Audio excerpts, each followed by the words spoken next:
And it's now 1800 and on order our McMinnville Fire District Budget Committee meeting. And first up, we have all of members. President Garvin. Here. Vice President Smith. Here. Secretary Pratt. Treasurer Trapp.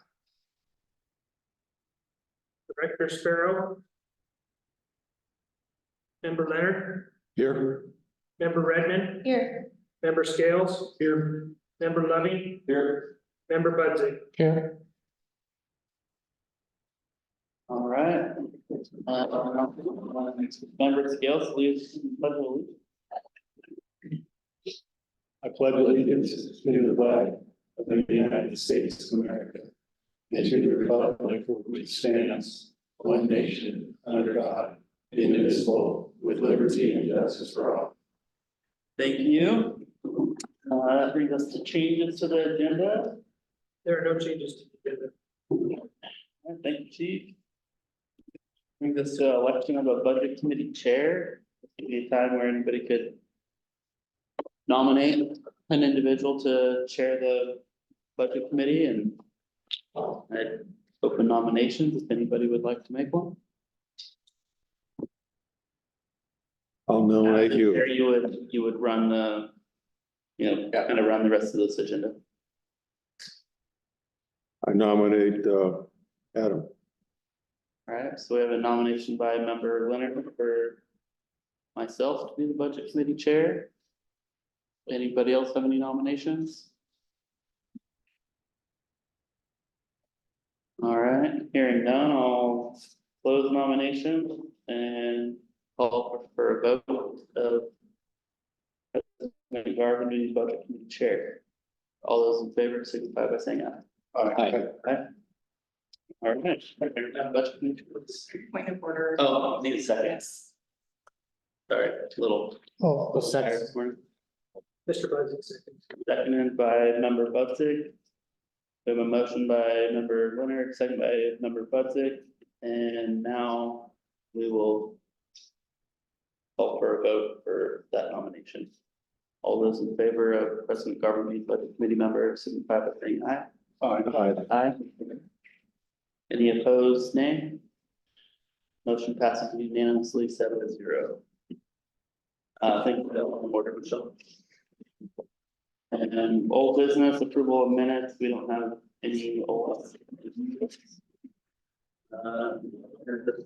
Budget presentation, I'll call on Chief Godfrey and Hunter, our finance director. Well, thank you, everybody, for being here. Thank you for taking your time out of the way to go with us to our first full fire district budget presentation. In front of us, I have my staff, my executive staff. So please, at any time, if you have any questions, please let us know. We'll stop and answer those questions. When we get to the end of the division pages, which you'll see in the presentation, it's a pretty good time. We'll stop and ask for questions at the end of each divisional page.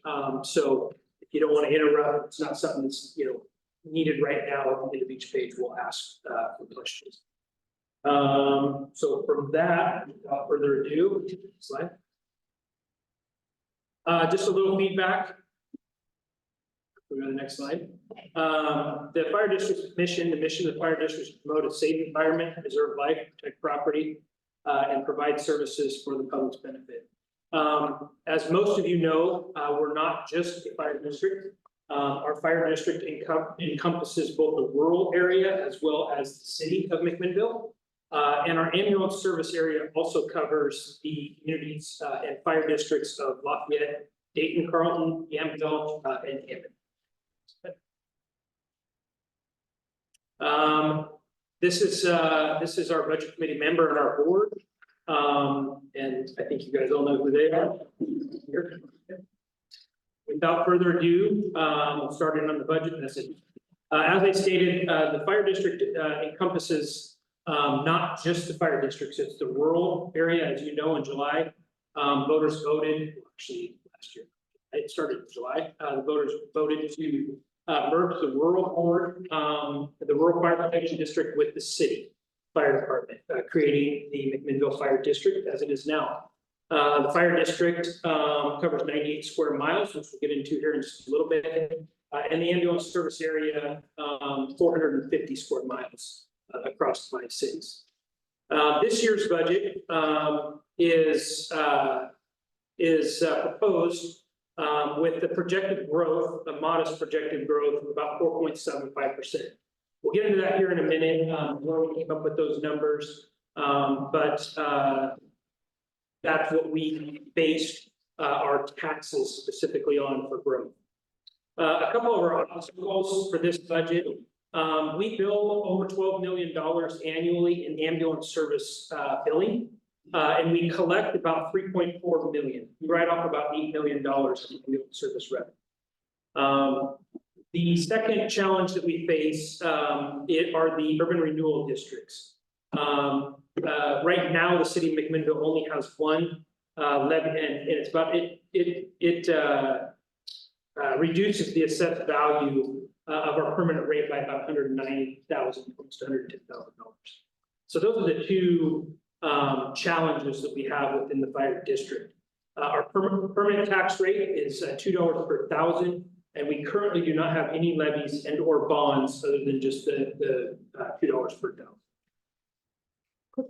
Question? Yes. So the 8 million that you anticipate writing off, that's basically consistent with previous years, or is it? Yeah, it's on average. That is correct.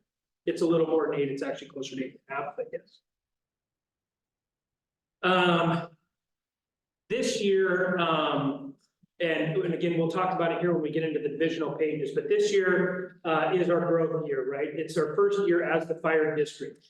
So the budget that we inherited was more of a singular budget. What I mean by that is the predominance of the money was in one, it's actually two pots of money, if you will. Fire administration, operations, training, and then fire life safety, about $500,000 was the rest. So the 19 million was in a pot, and then our ambulance revenue also was the third division.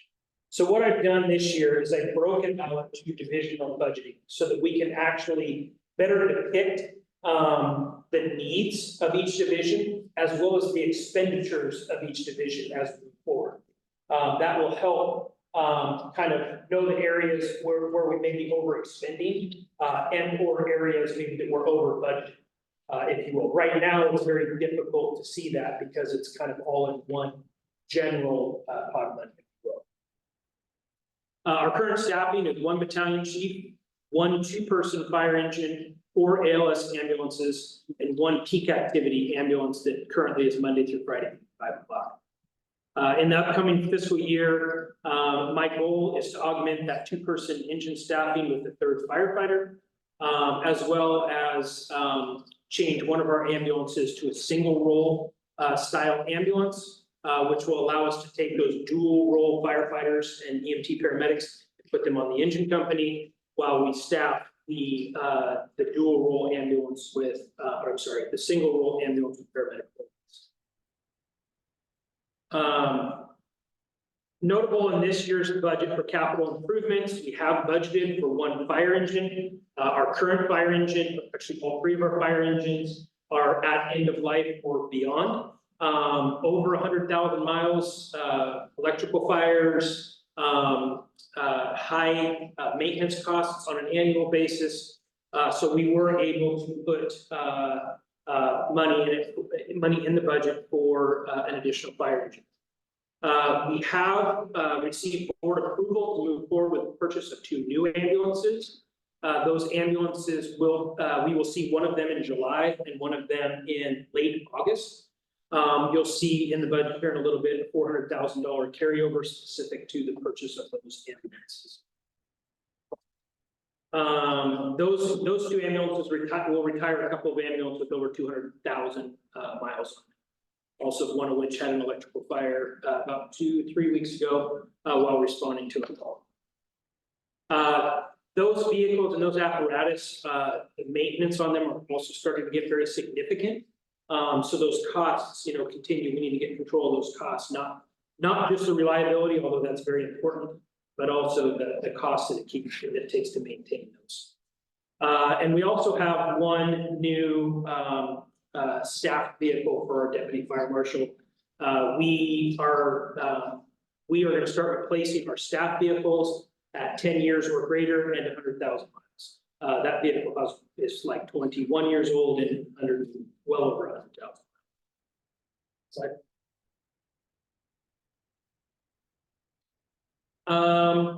A couple other notable items. We did put in for a FEMA grant to replace our radios, portable radios. Our portable radios currently, we get dispatched on a VHF pager going route on a UHF portable radio and mutuate on 700-800 megahertz. So we couldn't be any more diverse, if you will, than that.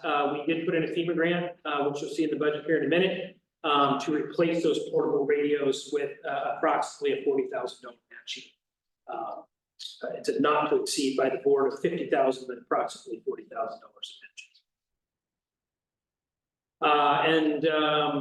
You also see here in a little bit money budgeted specifically to replace our mobile radios. We were going to put those in the grant, but our grant writer that we utilized through the international recommended that it would have taken us to a moderate category, not the high category. The portables were high.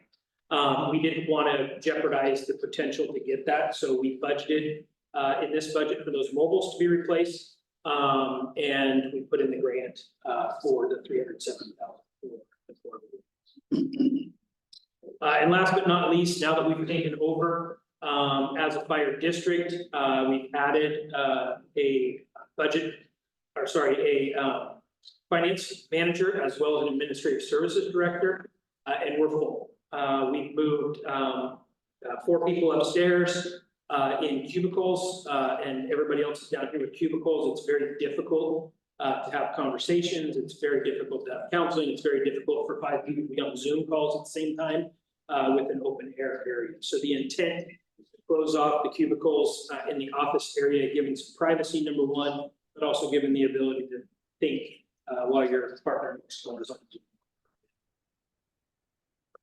In summary, the proposed budget is totaling $22 million, almost $22.9 million. It is a balanced budget with our commitment to promote safe environment, preserve life, protect property, and provide the service for the public's benefit. Any questions so far? Can you talk about how it's used internally?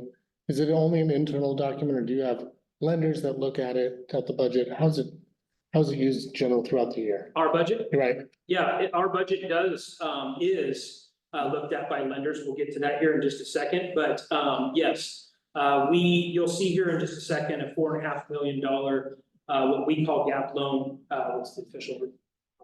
Tax anticipation note. Tax anticipation note. That's the carryover to get us before our taxes come in end of November, 1st of December. Okay.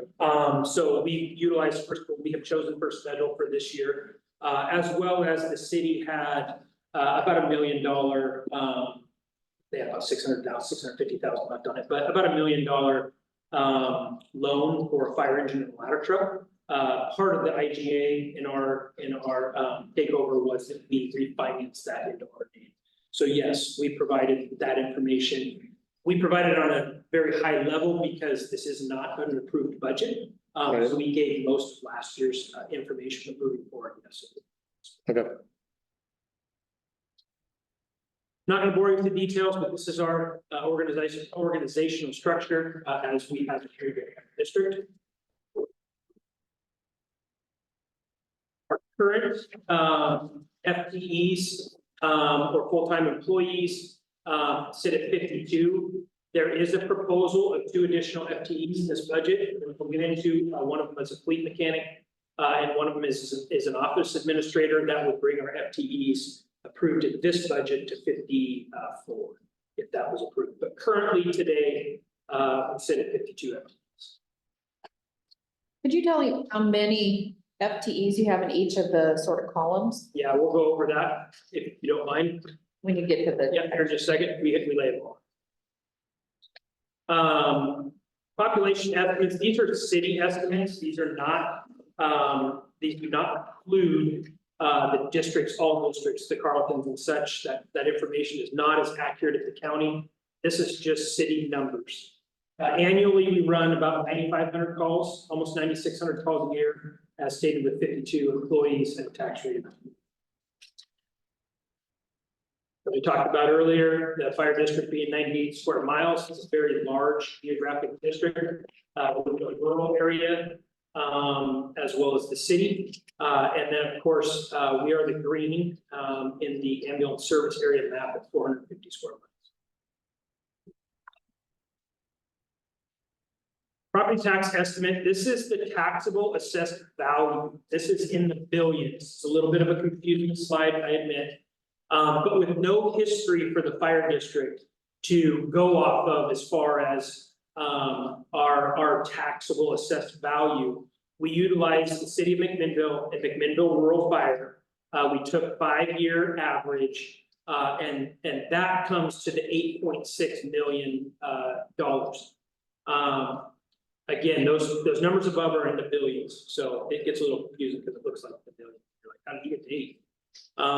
As I stated, the projected value growth is 4.75. I think that's a conservative number, but I do think it's a fair number. Which will then put us to this year's, which is what we worked off to create this budget of the McMinnville Fire District's projected fiscal year 24-25 tax only revenue of just over $1 million.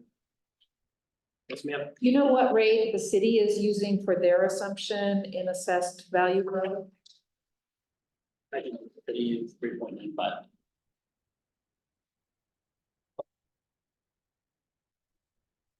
believe it was in the 3s. I know it was high 3s.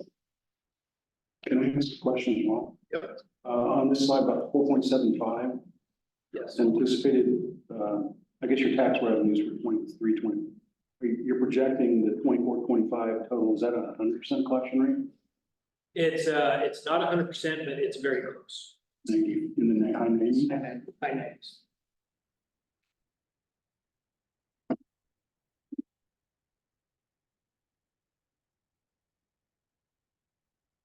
Good. Yeah, thanks, sorry. Okay, oops.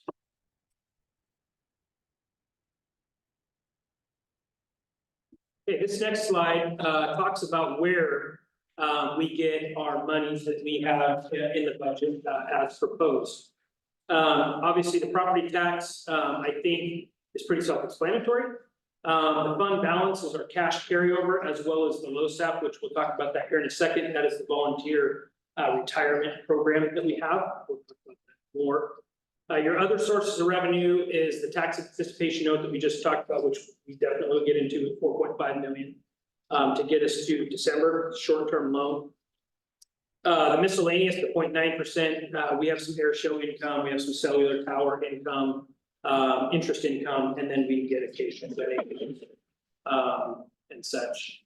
The intergovernmental is our GEMT monies, as well as conflagrations, any FEMA style money that we might get for grants and such. Our charges for service are our transport fees, as well as our EF recovery. Our EF recovery is when you get in a motor vehicle accident in McMinnville, we can charge for that. If you're an out of area person, if you live in McMinnville, you don't get charged, and the insurance companies pay a fee. 500 to 1,000 type of dollars, not 500,000, 500 to 1,000 ish dollars.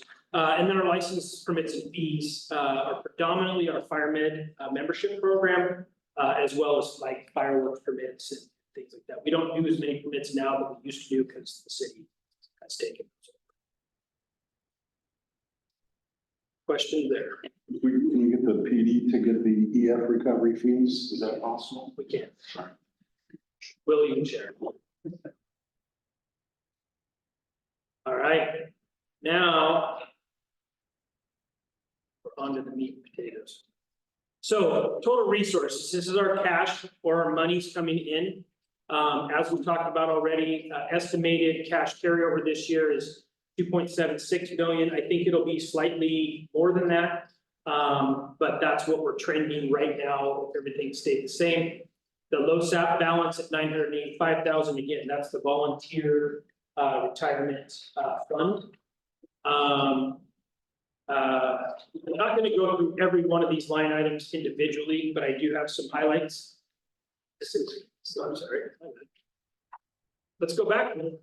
So as I said before, we broke it into 4 divisions this year. The administrative division, operations division, which runs both EMF and fire. Those are the kind of the boots on the ground response. And then fire prevention and fire and life safety and training. And as you can see, those are the breakdown of how the budget is allocated to those different divisions. Now we're in the meat and potatoes. Again, I'm not going to hit every one of these lines. Please feel free to ask me about any of them. I have highlighted, I think, some notable things that you may be interested in, but I'm absolutely open to any of your questions. Of note, some of the larger items that you'll see, the FEMA grant at $370,000.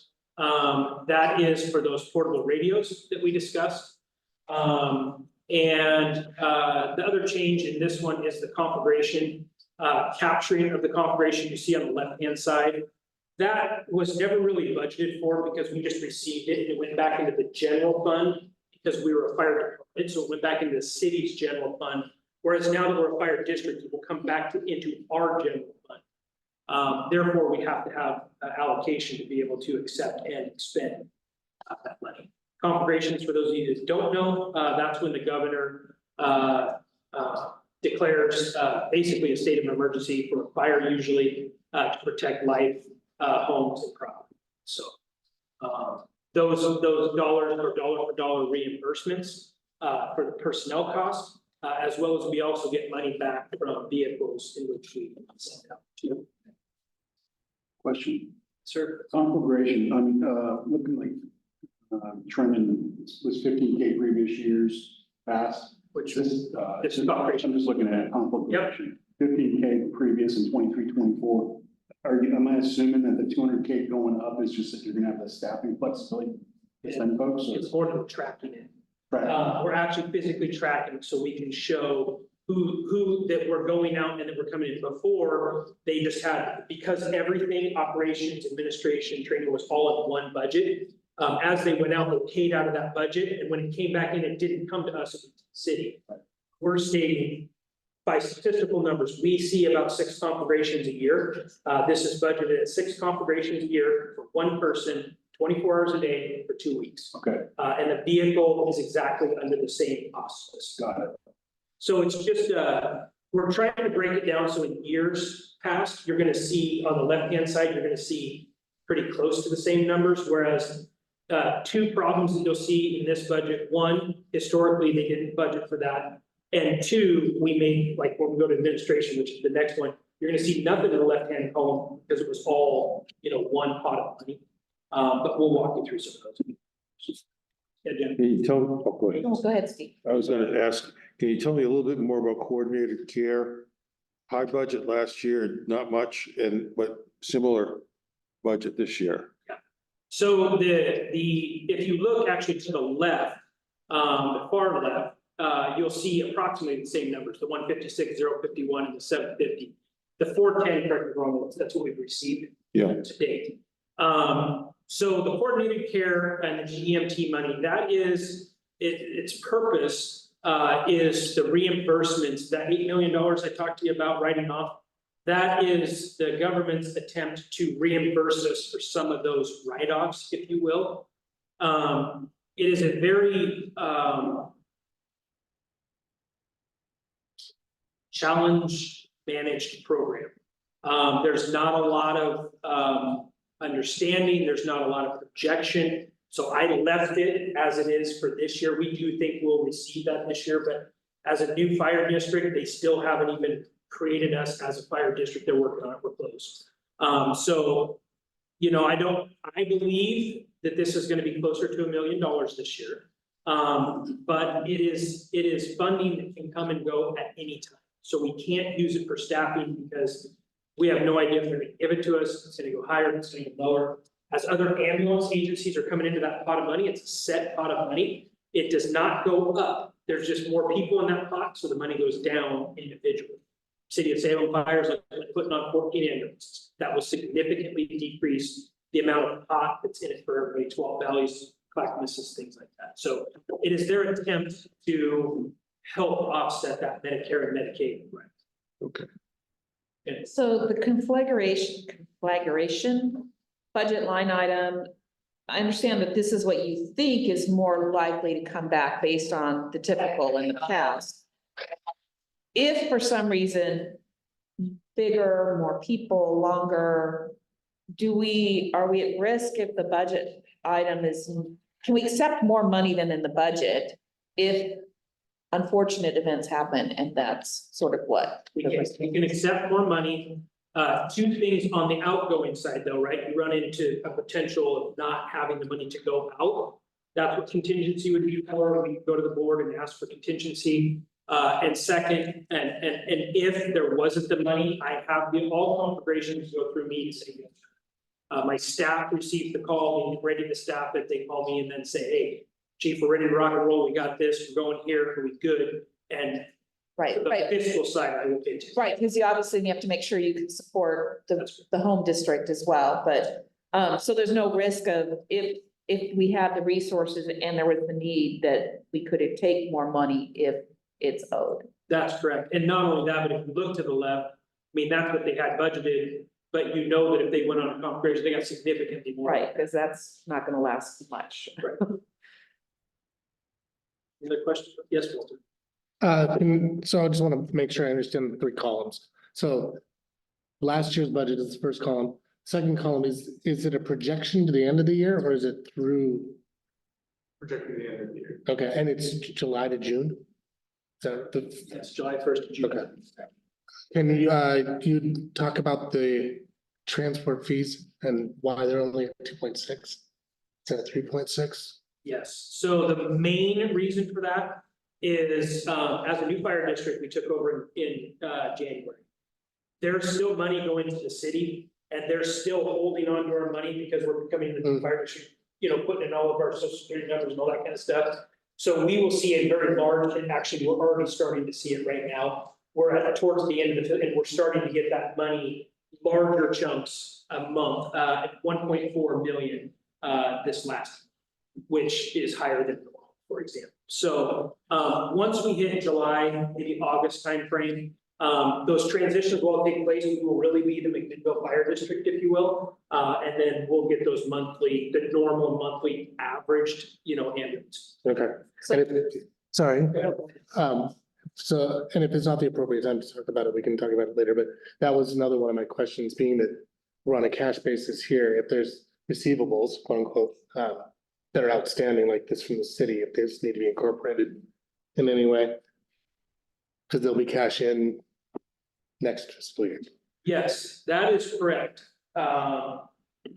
We could, it is true that we could receive other cash from the city, although since we're about 3 months behind is what is normal. So the city's cash received should have already started to come to us. It's more along the lines of now us receiving our own. So they have stopped giving to the city as of January 1st. The city hasn't received anything, but we're behind. So the city was going to get some checks. We've got those. And now March 1st-ish, we'll call it, is really us, but they're holding it until all of our stuff, you know, all of our paperwork is correct. So the reality is that there shouldn't be too much of that left. It doesn't mean that there's not going to be, because there's still collections. So the city still is on the hook for collections pre-December 31st. So there could be. And there's only 30 days left, so. Yes. So do you think the 2.6 is maybe a little low, that you'll really end the year with more than the 2.6 collected? What I will say is we will collect significantly more than 2.6, but what I can't promise you is what date I will get. We are getting, our larger checks are starting to come in, but again, it's really that transition piece.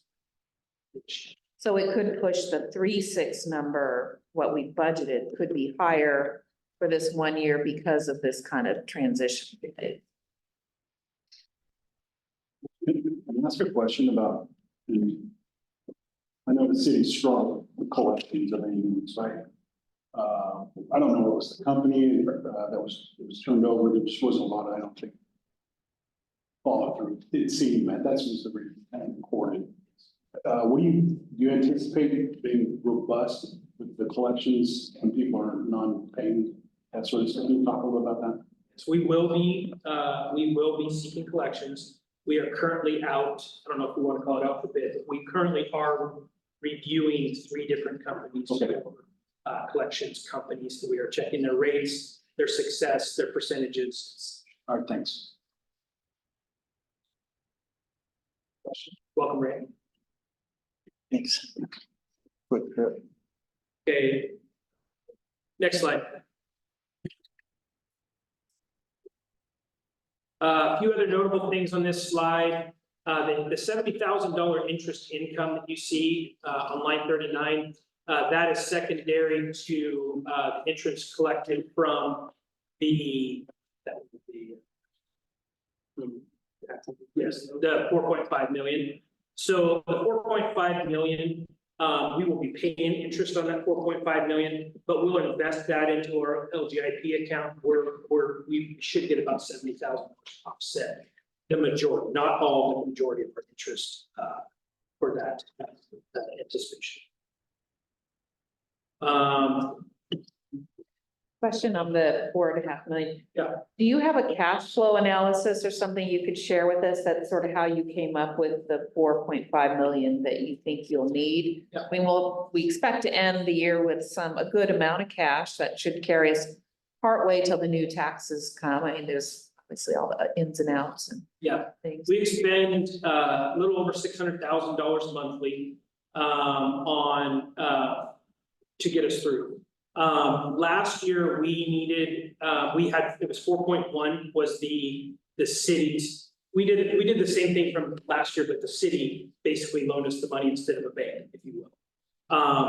We are currently in contract negotiations, so that's also going to change likely our output, as well as the fiscal year purchases of potential fire engines or those type of things that we have budgeted potentially between now and December. So with that 600,000, as well as the potential expenditures, and back to your question earlier too about the potential for large fires and having the cash flow to be able to support those in addition to, that's where we came up with the 4.5. We do not have to expend all that money if it's not necessary, but that's what we. Right, but if we take the loan, we're paying the interest on it, and granted, we'll earn some, and if we don't spend it, more that we'll earn. Do you have a cash flow that you did sort of that you could share with us that you got that? Thank you. Any other question? Can you talk about the 345,000 in miscellaneous that's not recurring?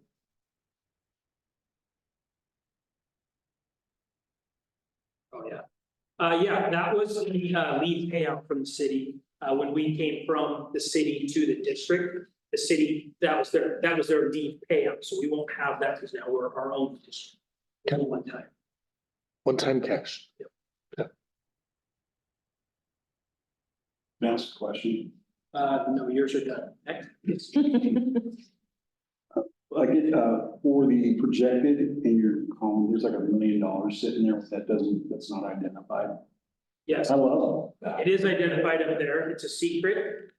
We caught that in our final review. It's the fire apparatus loan we're going to talk about here in a second. Okay. It's the refinance of the engine ladder truck loan.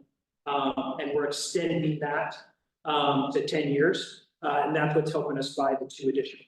So it's the refinance of the fire engine ladder truck from the city. It's required by June 30th. And then also the purchase of Yeah, it was we're just seeing if anybody can catch it, but we actually. Sorry. That valve's working, you're on top of it. Okay, we're gonna move on to administration. So now, as I stated before, this is where we break down by the divisional portions of. In this budget, you're not gonna see anything in the adopted and or projected because this didn't exist last year. Ms. Redmond, your question of the FTEs, these are the FTEs specific to the administration division. With the public service representative is the additional FTE recommended in this budget. That position will take over half or take over the front desk, office phone, answer the phones, the doors, they're gonna do some procurement. Currently, our billing, the person who does our billing, Jen, does all that work in addition to, so she's billing $12 million, reading every single one of those charts for accuracy, for billing purposes and such. And then when one of us comes to the doors and not, she gets up and answers the phone. So that will take that pressure off of her. We did do some research in most agencies of our size that are providing ambulance billing or producing ambulance billing. It's about 1.5 FTEs, and she was doing it by herself as a single FTE. So she still will. That's just ambulance billing preparation. So we need to take some of the workload off of her for the billing purposes. That also will help with the collection side of things, making sure that our charts and our bills go back. How much of an FTE did you budget for that public service rep? 60,000 with roll-ups. So, but you didn't list like, are you budgeting it at one FTE? It's one FTE, I'm sorry. Yes. And Again, that was another secret that's up on the side. When do you realistically think you could fill that job? We won't bill it for several months. So it could be for this budget cycle, a portion of an FTE. It will be a portion.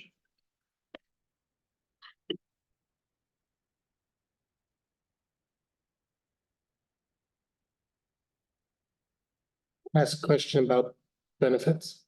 Yeah. I looked at the ratio of the benefits to the actual cost of labor.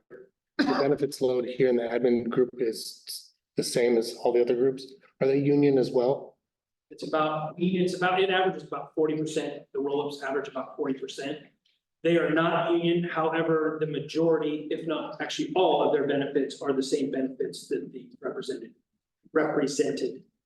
personnel gets. Got it. Insurances. What did you assume, and this is a question going to be across the board, but I assume it's probably very similar, for wage increase planning? We can talk about that, but if we were going to talk about that, we'd have to go to executive session because we're currently in labor negotiations. Right, but for budgeting purposes, I'm very accustomed to, there's some target number in your budget basis that may or may not be what you agree to, but. Again, I'd be happy to talk about it if you would all like to go to the executive session.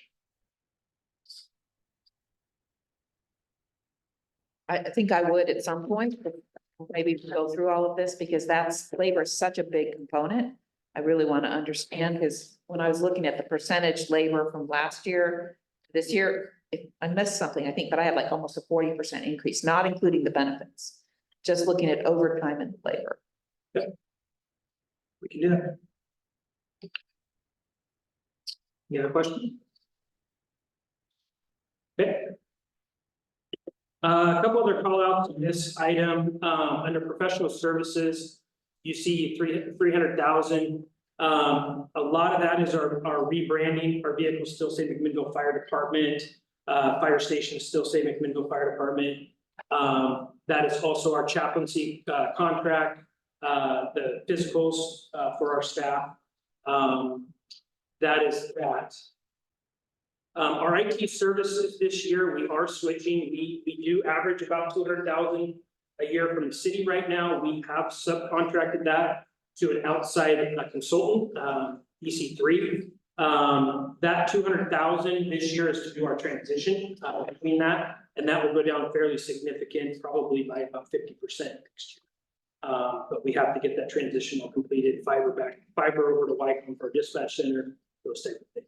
So actually, that was really one of my questions, because I called that contract was gonna be about half. And I assume there's a few other costs, so you think you got $100,000 from July through next June in additional transition costs. Yeah, so we have to, everything that we have to assume and take over, and including things like putting fiber from this fire station to the dispatch center to talk to the CAT system, things like that.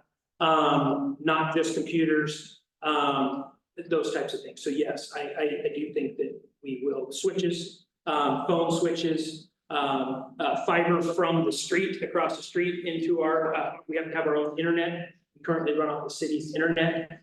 So yes, there are very large, costs, if you will. And the strategic plan contract that the board approved that I believe will be paid for in the next fiscal year, is that under your professional services? It is. Is labor as well, like attorneys? Those are in general service.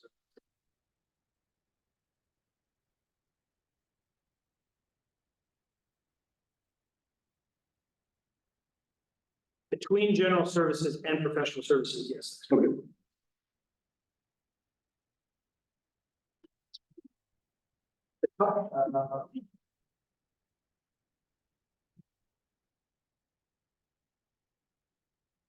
Any other questions on that one? We'll go down to. Most of those other things under the utility and such.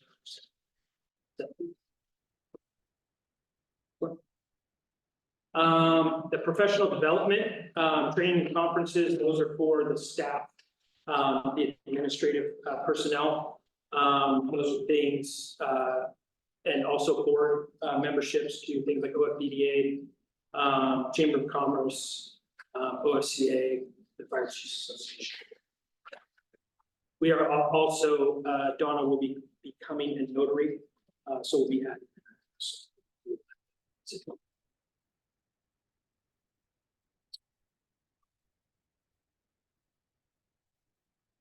Then down to the capital outlay, you see the $570,000 number. We've talked about this a couple different times. That's the 370,000 for portable radios, 30,000 for any other grants, matching funds that we may apply for this next fiscal year, our 10% match, as well as I stated earlier, we did budget 130,000 to replace our mobile radios also. In addition to the grant for the portable radios.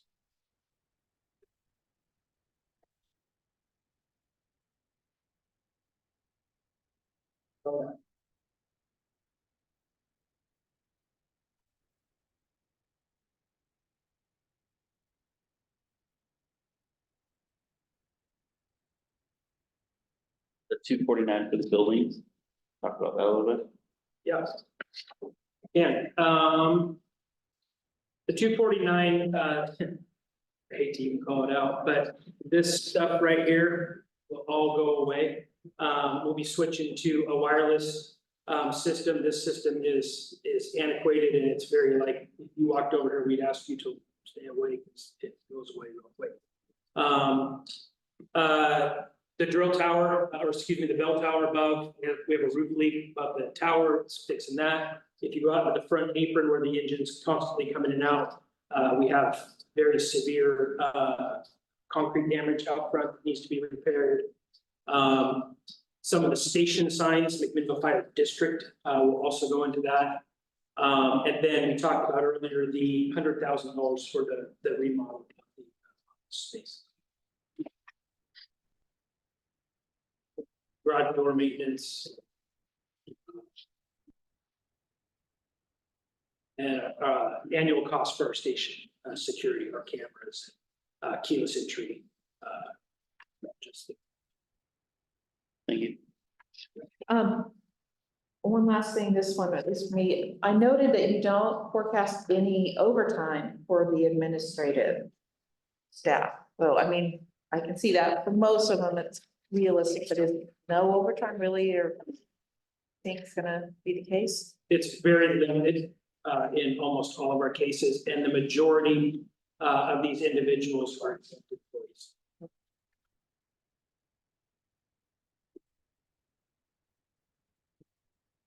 Operation?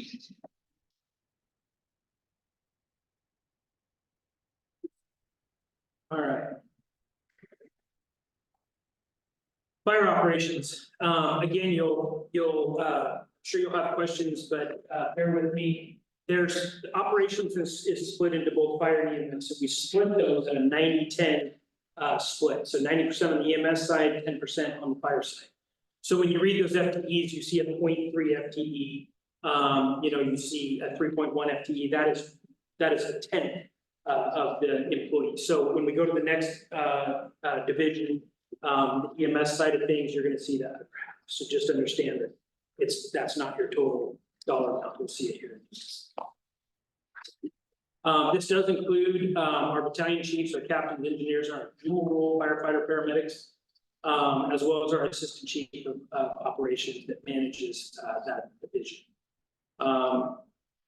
You will see the overtime in this, as well as roll-up, fringe benefits, and the fringe benefits with overtime. So when they get overtime, it also increases their fringe benefit. The $200,000 is the wages. That's where those are the employees that we would send out on this operation. So that's the outgoing $200,000 we budgeted.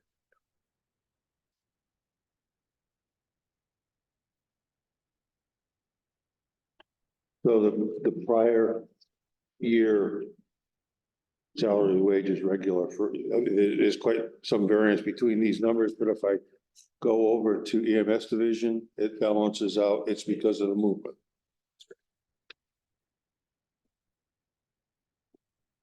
But in years future, we're then going to see it. Right.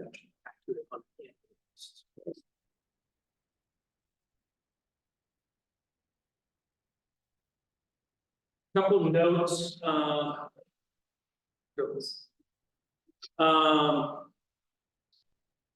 Any questions on what you see so far?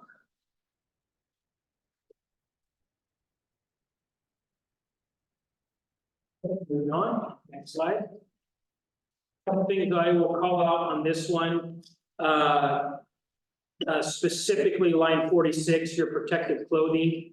That was all moved. It was split between the divisions. We moved all the clothing into one division. And that is 23 sets of turnouts at $5,000 a piece. So it's all protective clothing. Inversely, if you see right above that, you see uniforms. That was all moved into one divisional, and you'll see that on the next slide. Also, under the capital outlay, you'll see the $900,000 for the fire engine. And you'll see $200,000 in equipment. And for those of you who don't know, we received 15 air packs from Grand Ron Fire. Brand new air packs, saved us close to $250,000. And we are proceeding to buy the other 21 packs ish to fulfill what we need within our organization. Those air packs from Grand Ron were just put in service yesterday. Our old ones were end of life. And they were put in service yesterday on the frontline career vehicles. And we are currently meeting with to get the other 21 packs. It's 200,000 there. Can I go back to services, professional services, which had high budget numbers prior and a lower number now? Again, is that simply because it's moved from categories? That is correct. So they had budgeted everything professional services into one line item, and we have moved that out to the 12 divisions. To put for some perspective,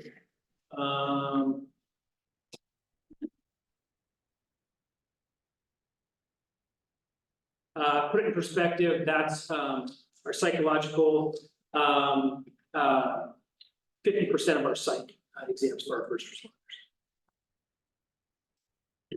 In this budget. This new issue. And then down at the bottom, you see the 171,700. As stated, we'll refinance the current loan that the city had for the engine and ladder truck. We will extend it out to 10 years, which is what it was before. And that will help us pay the very high majority of our 2 new ambulances, and then refinance the loan, which we're required to by the city. That's that 170 and the vehicle insurance is. You talk about the PERS liability. Yeah, so this PERS liability is 50%, it's the total drawdown that the city borrowed. It's the borrowed fee calculation. 3.9 million is what we owe the city. Is that correct? This one here.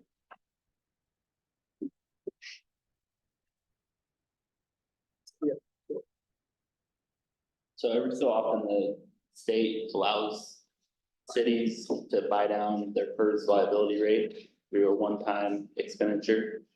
And so we as a fire district, because we transferred staff over from the city, we got to take on basically like a grandfathered PERS rate instead of a new PERS rate, which would have drove our labor costs way up. And so this payment, that 113, is basically a reimbursement from a calculation of like, what is our part of when that buy down happened. Okay, But currently, all of our PERS is taken out of our benefits, fringe benefits, so this is just that payment for that. okay. Is that a one-time payment or is that gonna go on? I believe there might be 2 payments. When we get on our own PERS rate, we'll for sure be gone. Correct. And do we get the benefit of the buy down by paying them back for it? Correct. That's how we get that grandfathered rate.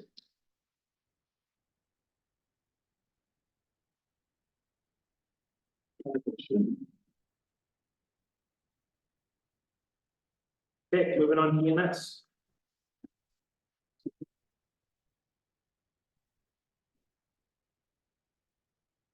So this has the other, as you saw, the other 2.7 for the FTEs, 27.9 of the FTEs you saw on the other page. It also has an additional FTE at the bottom, which is our fleet mechanic. That amount,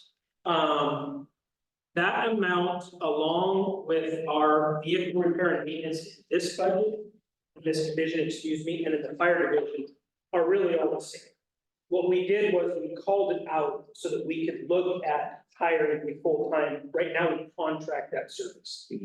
So really, we don't have any preventative maintenance. It's just when something's broken, we hope that he's available to come fix it.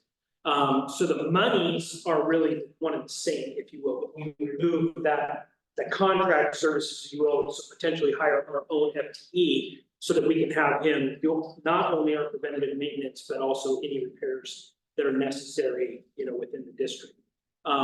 It just called it out. I wanted to call it out so someone didn't say, well, what the heck, we may not hire that FTE. But this does give us the ability to do so. Also with some of the proposed OSHA requirements coming down the pipe from the feds, the state will likely have to abide by. There's a potential that the what they call EVT, or emergency vehicle technician to mechanic, will have to do certain checkoffs for the vehicles by OSHA's mandate. Whether or not that'll ever come to that fruition, we don't know. But we're preparing for those because they are the proposed. It is the proposed language. Do you believe in net, the hiring a person will be less costly than the current contracted service? Can you a ballpark how much you think you could save potentially? 50,000 here. I think this would just be a mechanic, this is a firefighter mechanic type, this is straight. Straight. Right now, we outsource a lot of our preventative maintenance, so staff vehicles, did the ambulances go? Ambulances, brush rigs, they all go to like Jiffy Lubes, you know, those types of things, because we just don't have that in-house. Where if we had our own in-house mechanic, they could do those preventative maintenances, as well as put them on schedules, so they could do other checks. In addition, right now, it's just we have vehicles that are in need of repair that we're waiting for a mechanic to become available to fix, so that vehicle is just down for that extended period of time. Which also costs us money. And then to your point also, Janet, you know, when you don't do good preventative maintenance, the fixes that you do are much more costly. Do we, Usually catastrophic. do we have the facility and equipment for a full-time mechanic to use? Yes, we've had a full-time mechanic here for many, many, many years. We actually have a mechanic bay. The engines, and even ladder trucks, most of the time are fixed in the bay because of how big they are, their Right. caps. In most cases, when you hire a mechanic, they provide their own tools. We would provide specialty type tools that are specific to a fire engine or something like that. But yes, we've done that for many years. So that, quite honestly, that confused me, because I did think there was a mechanic out there. This is another mechanic, or White, are we changing the way, or is he retired, or? he's been retired for Years. many years, Okay. Okay, but his son is our contract. Yeah. there you go. Okay. Any other questions on that one? How many rigs? Seven ambulances, 3 engines, 2 brush rigs, handful of community vehicles, staff cars. Water tender, squad, So 15-ish. Plus 20. Yeah. closer to 20, especially with staff vehicles, A lot. DFM vehicles. A lot of brake pads and rotors to keep track of.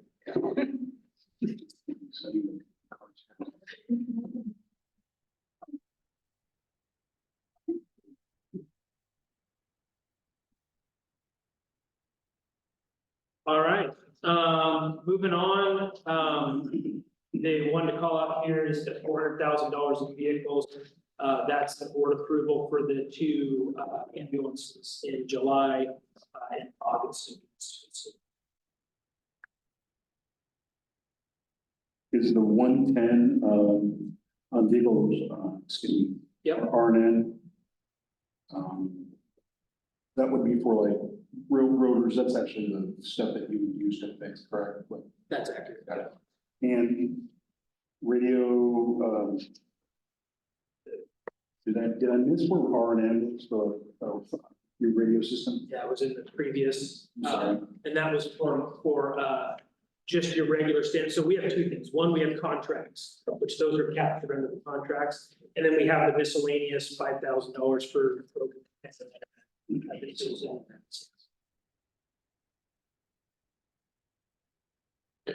Can you talk about why R&M's going up if you've got 2 new rigs and a mechanic?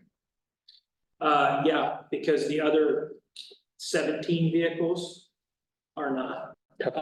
And also realistically speaking, we're right sizing this budget to what we actually expend versus what was maybe budgeted, so it looks, I guess I'll call it good on paper, but it's not realistic to what we're spending. Well, R&M's like that, yeah. Okay. Fire Life Safety Division. But can we go back to the debt service? Is it just, so that just stops? Is that right? Yes.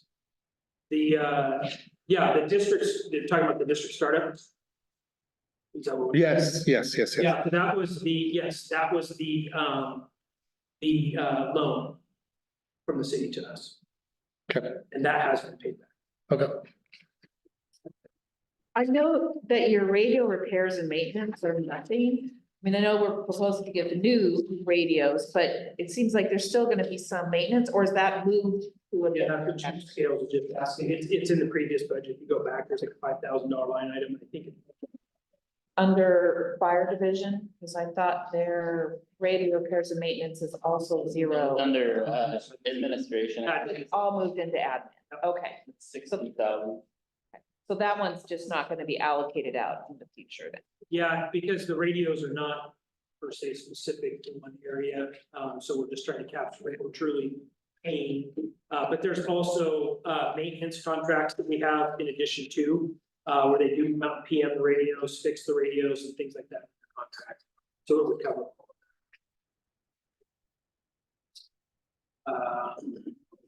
Complete wireless as well as our day wireless.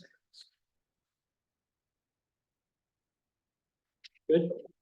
We're closing Baker Creek. Is that why rent is zero? No, that's because I think that's an admin also. Oh, okay. We took all of those known set costs, if you will, and moved those to administration because they're not really operational costs, they're more administrative rate costs. Okay. So capturing those here. What I consider the appropriate. And the 40K in uniforms is, we talked about uniforms before, but these are different. These aren't turnouts. This, we talked about protective clothing, Got it. turnouts, Got it. things like that. The uniforms you're talking about are these. All right, fire and life safety. This is our two FTEs, our assistant chief, fire marshal, as well as our deputy fire marshal. No huge surprises, in this budget. Most of this budget is, public education style supplies, protective clothing, their Tyvek suits for when they investigate fires and such. Well, can't see it yet. We'll see it. But yeah, this is pretty, you see the materials and service, supplies, 5,500 and 9,800. That's because we took an $1,800 line item down below that we're not sure why it's in there, and we moved it up because it was all prevention supplies. Those are the hats, the stickers, the pens, the public safety, school type of. Slide.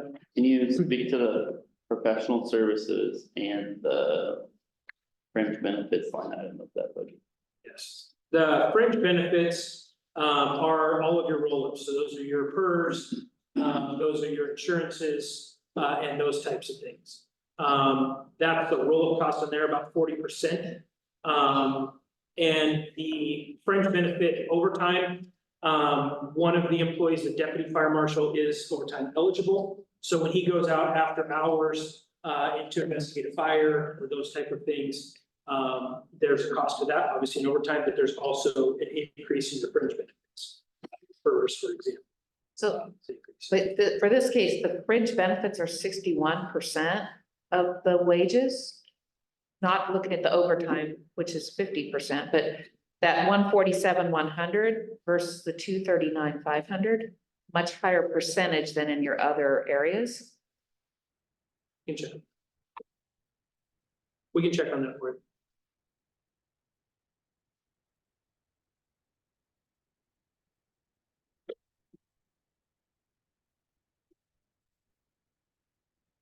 We'll check on that for you, Janet.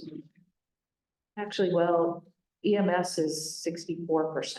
They're all in the 60s. So they're all, yeah, so it just, yeah, so they're all in the 60% for fringe benefits. Can you break those out into the component benefits? Yep. Any other questions?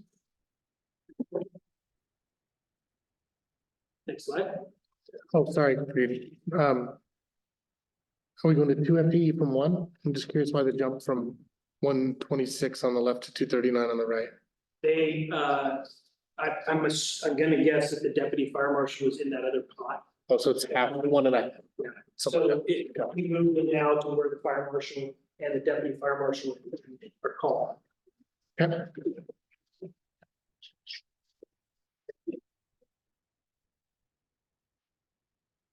And then the big change in this one is the $70,000 we talked about earlier. That's to replace the deputy fire marshal's investigation.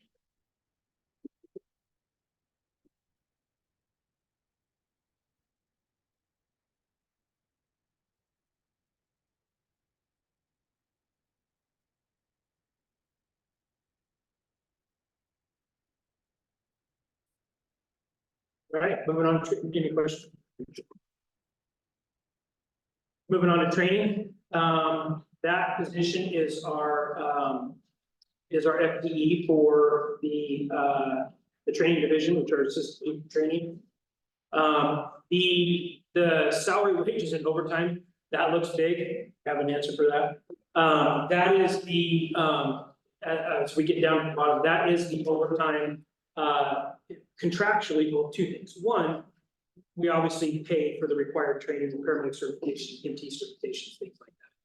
Also in the contract, there is 48 hours per person annually of training. That does include mandatory training, but other training. So that captures the extracurricular training that's done off duty. Like when they come in on a Tuesday on a month. Yep, yeah, their PHDLS, their PALS class, those types of required classes. That's on the spot. Yes, that's all falls in the training.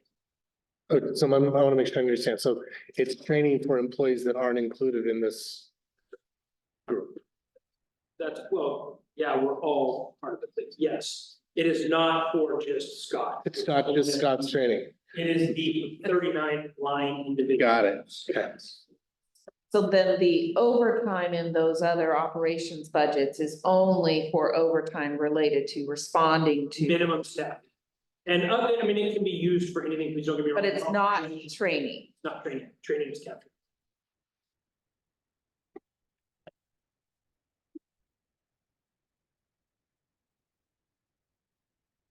Question.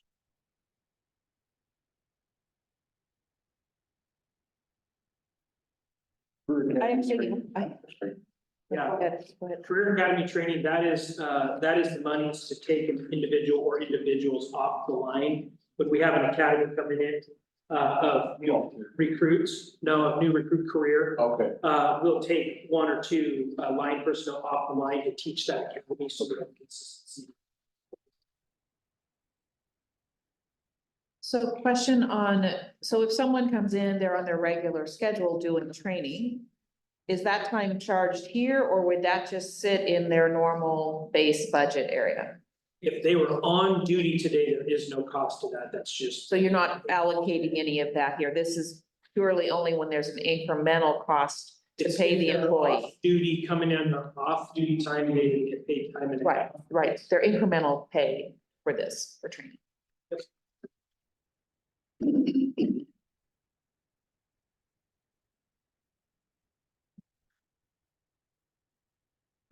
In that same training, you've got $11,000 for memberships, license and dues. Yep.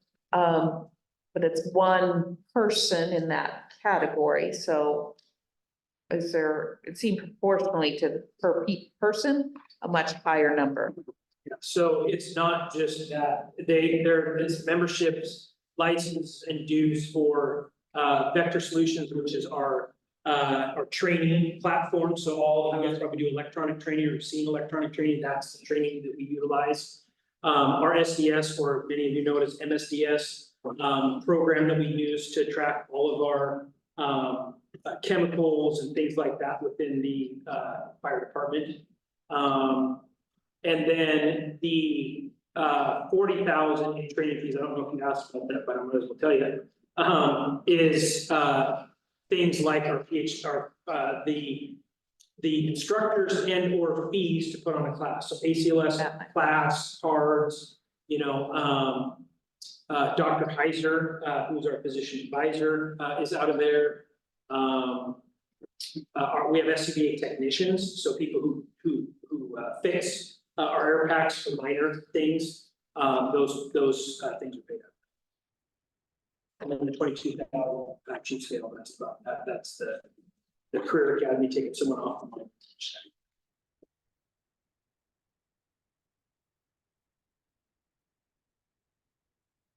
So when you take them off the line, are you backfilling their regular position then? So you've got still the number of FTEs that you're budgeting?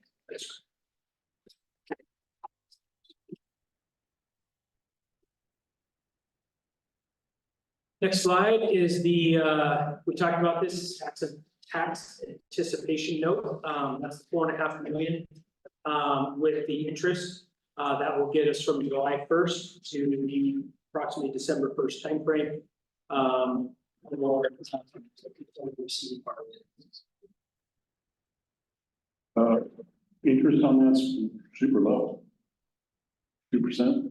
Yeah, it's higher than that, but we have also projected approximately $70,000 worth of income from the LGIP account. So those offset. Okay. Offsetting.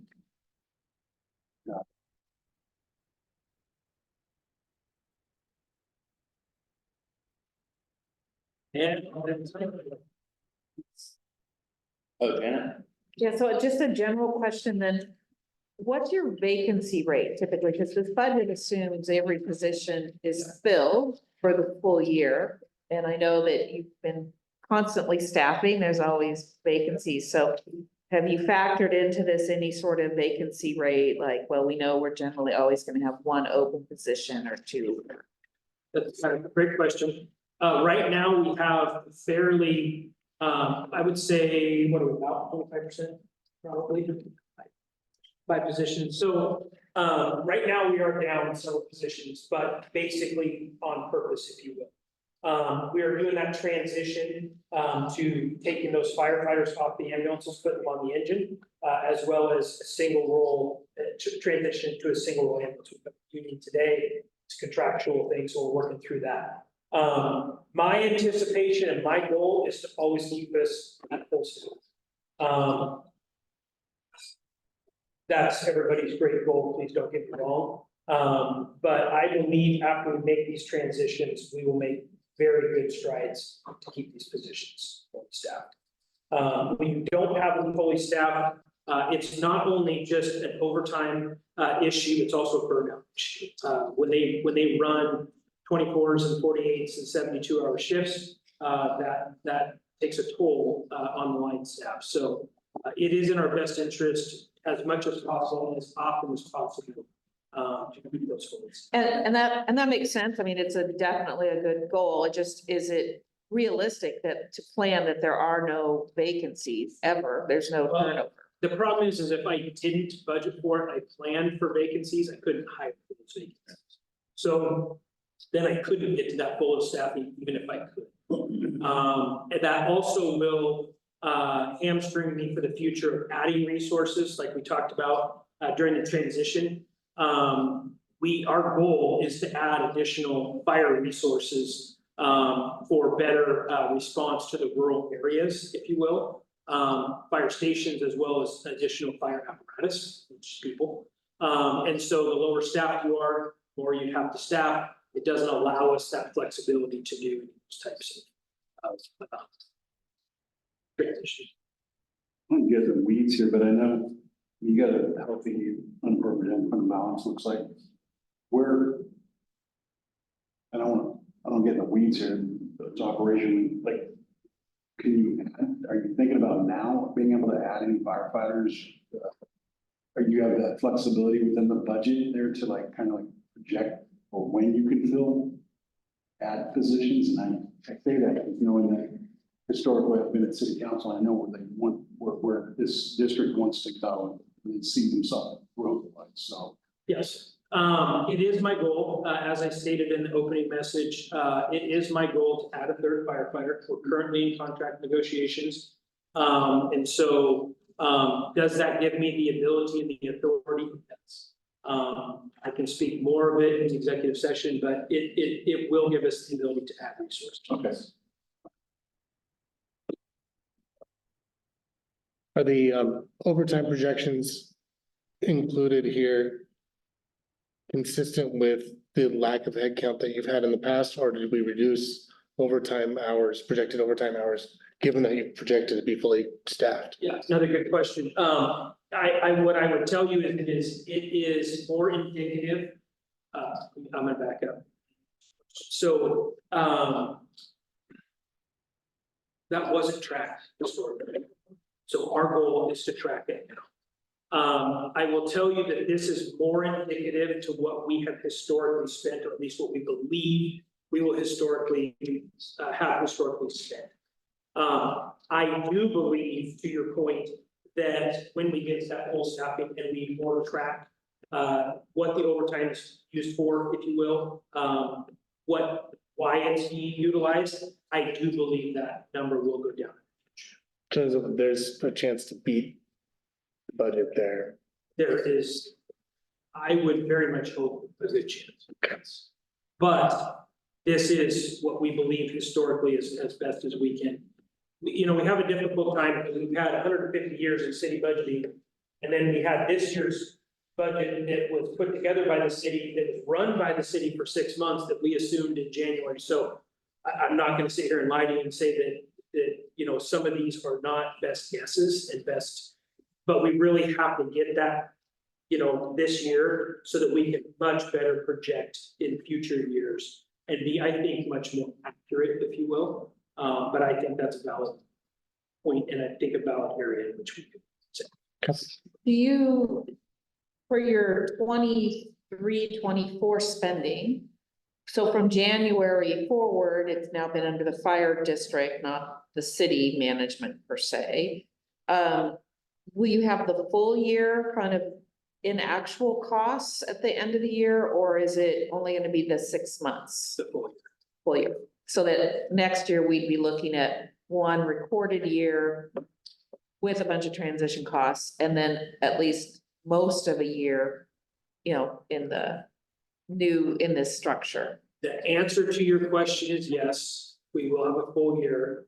The bummer part of it is they were not tracking it the first 6 months as we are going to be tracking it from this last 6 months and moving forward.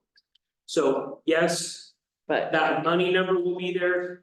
The detail will not be exactly how I want it this next year, but moving forward, yes. yeah, and then you've got all the transition costs that will skew the 23-24 anyway for a while. And a lot of those costs are the same, you know, previously of those transition costs too. Yeah.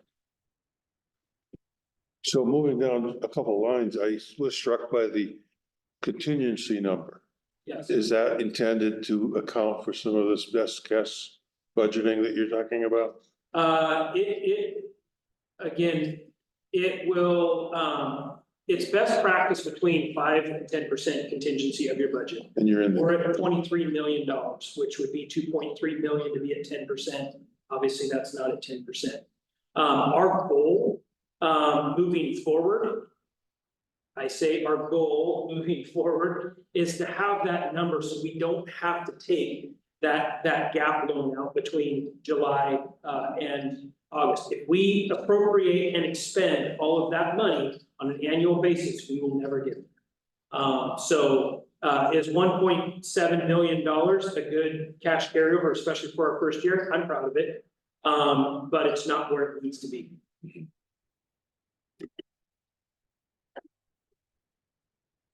Oh, I see that this year, the budget assumed you'd have an $800,000 capital reserve ending balance. You're not forecasting anything there. Well, there's vehicles, so part of it is a sub for vehicles, but no other capital reserve. Where did the capital reserve go? Is that what's gone to the new equipment purchases?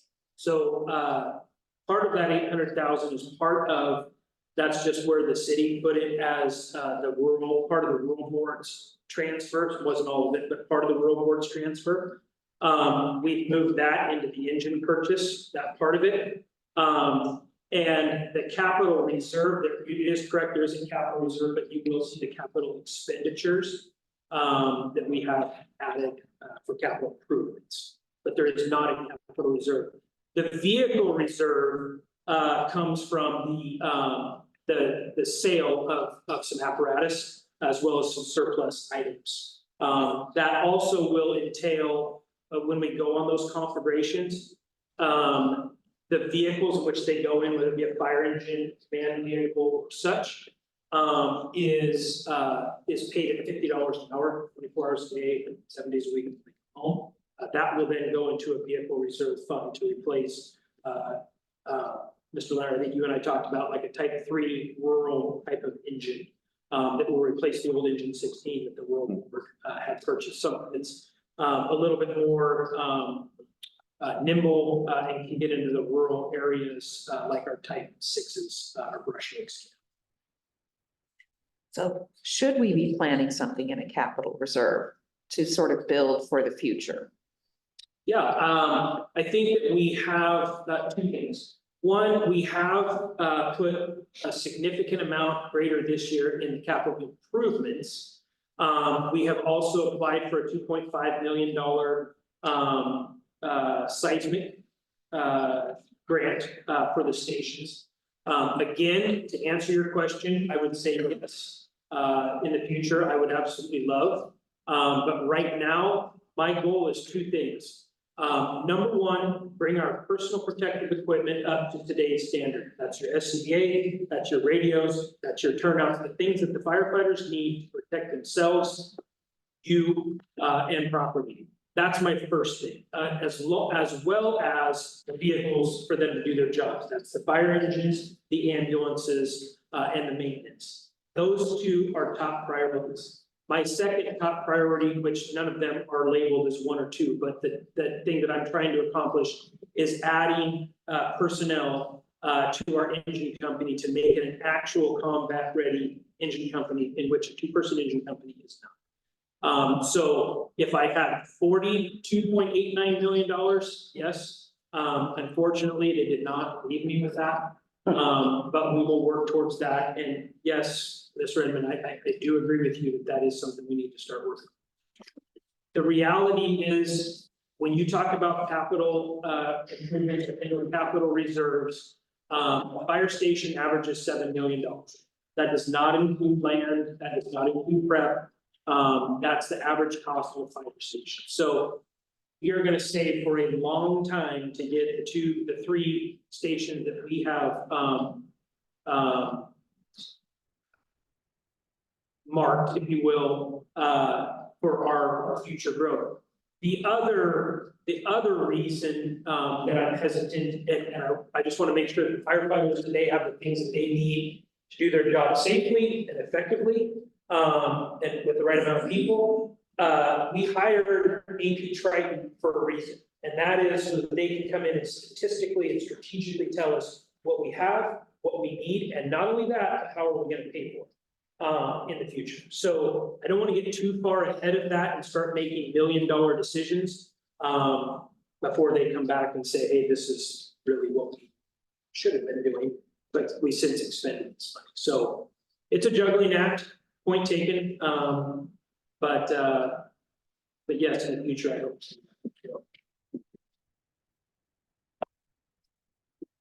Other question? So I heard a couple requests from the budget committee that they would like to go into executive session. Is that still? Yeah, I would move that we go into executive session to have a more complete discussion regarding the salaries, wages forecast. I will second that. So I have a motion and a second to go into executive session regarding wages, salaries, and something else. The forecast Oh, basis. forecast basis for fiscal year 24-25 budgeting. Is there an ORS we need to cite for this? There will be. And this executive session would be at our June 13th board meeting, correct? You No. could do it Or now. do it tonight? It would be an emergency executive session for emergency meetings. We need to give as much notice as is practical. This is something that has just come up. So there is an argument that it would qualify as an emergency executive session. But if you wanted to do it on the 13th, that's fine too. I mean, I'm certainly fine if we wait till the 13th. I think it's an important discussion to have before we approve the budget, given that salaries, wages are such a big percentage of the budget.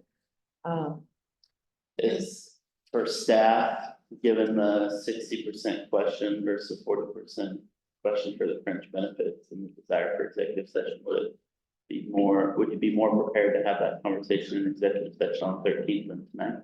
I think. Mr. President, I realize that you are aware of this, but you could also have an interim meeting, just an executive session. I just don't know, does it meet the criteria to be an emergency, you know? If there were a separate meeting, it would be noticed with 3 days' notice. Might be nice to have other board members present for the executive meeting, if the 13th could be arranged. Would, there's a motion on the table, but we don't have a date set. Is there any push one way or the other for the 13th or tonight or a special meeting? I mean, I'm certainly happy with the 13th. I think it's just important to have the session before we take formal action on the budget. Okay, I'd agree, 13th's fine. I can't be here on the 13th, but if the materials come out early for review, I can submit questions beforehand. okay. Right? Either way, it's good for me. Bill, any, Good. you're good? Yeah, good. To Walter's, point, we can't really pre-brief an executive session, correct?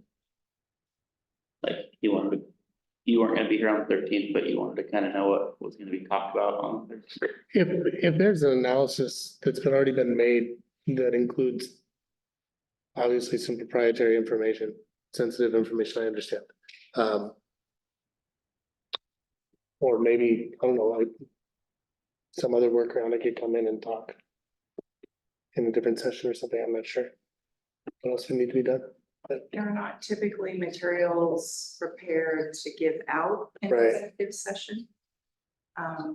In a prior executive session, we did share information, but it's not written per se.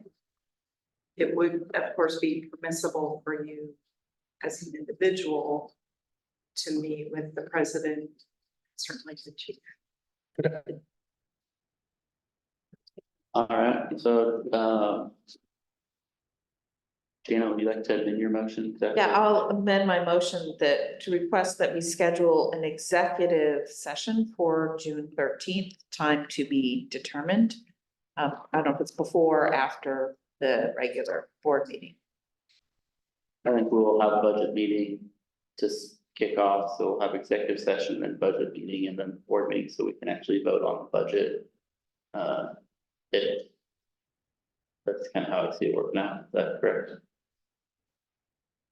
Point of order, you'd want the second to Second to, accept.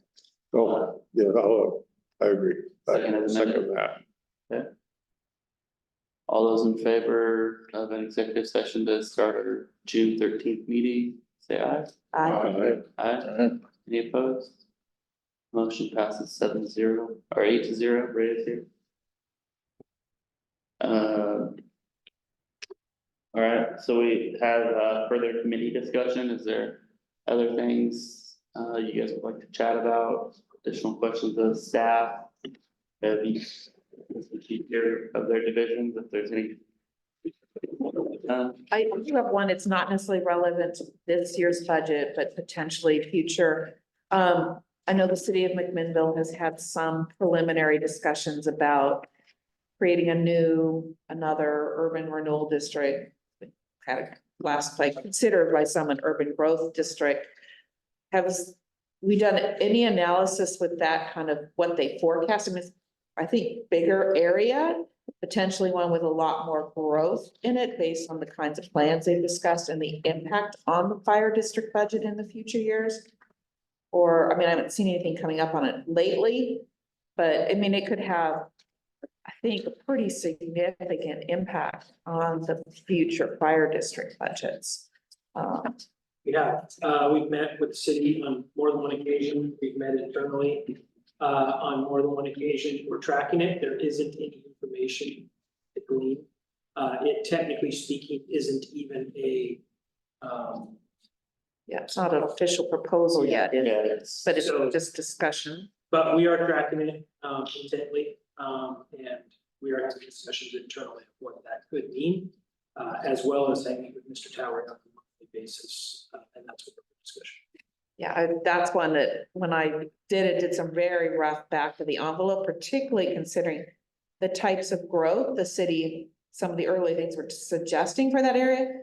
Those could be high fire ambulance need growth areas, and then suddenly there's no funding. Everyone else is gonna have to pay to subsidize that, and that's a pretty big concern. So,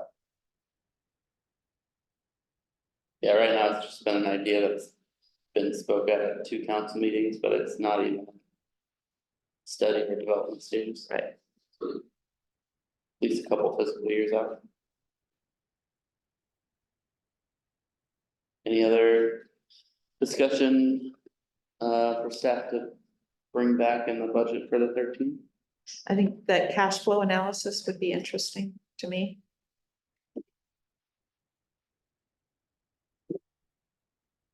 And that's the cash flow analysis in relation to the gap fund. Yes.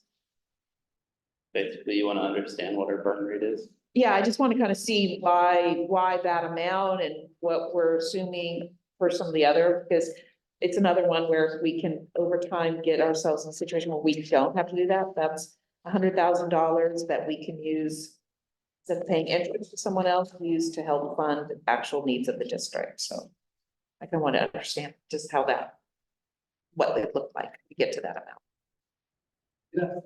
Sure. Any other questions of staff or the committee? All right. Hearing none, we'll move on to public comment. Is there anybody on Zoom that would like to make a public comment? Anybody in the audience that would like to make a public comment? Hearing none, we'll move on to business action items. This would be where we'd recommend the budget to the fire board, but move that to the 13th, correct?